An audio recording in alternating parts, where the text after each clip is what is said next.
जय हिंद। आप देख रहे हैं लाइव टाइम्स, आपके साथ में हूं वंदना सोही। केंद्र सरकार ने देश में डिजिटल सुरक्षा को लेकर एक बड़ा कदम उठाया है। अब भारत में बनने वाले या विदेशों से आने वाले हर एक नए स्मार्टफोन में संचार साथी ऐप पहले से इंस्टॉल होगा, यानी प्री इंस्टॉल होगा। खास बात यह है कि यूजर इस ऐप को ना तो डिलीट कर पाएंगे और ना ही डिसेबल कर सकेंगे। यह नियम Apple, Samsung, Xiaomi, Oppo, Vivo सभी कंपनियों पर लागू होगा। तो चलिए अब आपको बताते हैं कि सरकार ने दरअसल ये कदम क्यों उठाया। सरकार का कहना यह है कि इस ऐप के जरिए लोगों को नकली फोन खरीदने से बचाएंगे। चोरी या फिर गुम हुए फोन को तुरंत ब्लॉक करवाने में ये ऐप मदद करेगा और किसी व्यक्ति के नाम पर कितने सिम चल रहे हैं यह भी आसानी से पता चल सकेगा। इसके साथ ही इस ऐप के जरिए संदिग्ध कॉल और लिंक की शिकायत भी की जा सकती है। इसका मतलब यह है कि जब भी भारत में कहीं भी ब्लॉक किए गए फोन का इस्तेमाल होगा तो कानून प्रवर्तन एजेंसियां उसकी लोकेशन का पता लगा सकेंगी। ऐप में चक्षु सुविधा भी है जो कि यूजर्स को धोखाधड़ी वाले कॉल, एसएमएस या व्हाट्सएप संदेशों की भी रिपोर्ट करने का ऑप्शन देती है। तो चलिए आप समझते हैं कि संचार साथी ऐप क्या है। संचार साथी एक सरकारी ऐप है और ये ऐप 2023 में लॉन्च किया गया था। भारत सरकार के दूरसंचार विभाग ने इस ऐप को विकसित किया है। यह मुफ्त ऐप साइबर सुरक्षा और टेलीकॉम फ्रॉड से निपटने के लिए तैयार हुआ है।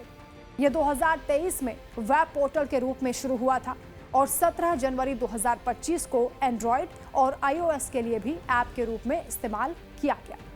वर्तमान में इसके 5 करोड़ से ज्यादा डाउनलोड हैं। सरकार के मुताबिक यह एप्लीकेशन आम आदमी के लिए बेहद आवश्यक है क्योंकि इसके माध्यम से IMEI नंबर की नकल या फिर उसके छेड़छाड़ से जुड़े साइबर फ्रॉड के खतरे को निपटने में मदद मिलती है। अभी यूजर्स को चोरी या फिर फ्रॉड की रिपोर्ट वेबसाइट पर जाकर करनी होती है, जिससे कि समय बहुत लगता है। यह ऐप काफ़ी एडवांस है और यूजर्स को IMEI नंबर याद रखने की भी आवश्यकता नहीं होगी। संचार साथी ऐप अभी लाखों यूजर्स इस्तेमाल कर रहे हैं। इस ऐप की वेबसाइट के मुताबिक इस ऐप के जरिए अब तक 42 लाख से ज्यादा मोबाइल ब्लॉक किए गए हैं और 26 लाख से ज्यादा खोए या फिर चोरी हुए मोबाइल हैंडसेट का पता लगाया गया है। आपको बता दें कि सरकार की ओर से यह आदेश 28 नवंबर को जारी हुए और मोबाइल कंपनियों को इसे लागू करने के लिए 90 दिन का वक्त दिया गया है। हालांकि इस फैसले के आते ही कुछ विवाद भी शुरू हो चुके हैं। खासतौर पर एप्पल जैसी कंपनियों से टकराव की स्थिति बन सकती है क्योंकि सामान्यतः सरकारी या फिर थर्ड पार्टी ऐप्स को डिवाइस में पहले से इंस्टॉल करने की ये परमिशन नहीं देती है। अब ऐसे में देखना ये होगा कि आखिर एप्पल के साथ क्या रणनीति को बदला जाएगा या फिर सरकार एप्पल को भी इस बात के लिए मना लेगी कि इस ऐप को आगामी एप्पल फोन्स में शामिल किया जाए। इसके साथ ही विपक्ष ने भी इस ऐप को मैंडेटरी करने को लेकर सवाल उठाए हैं।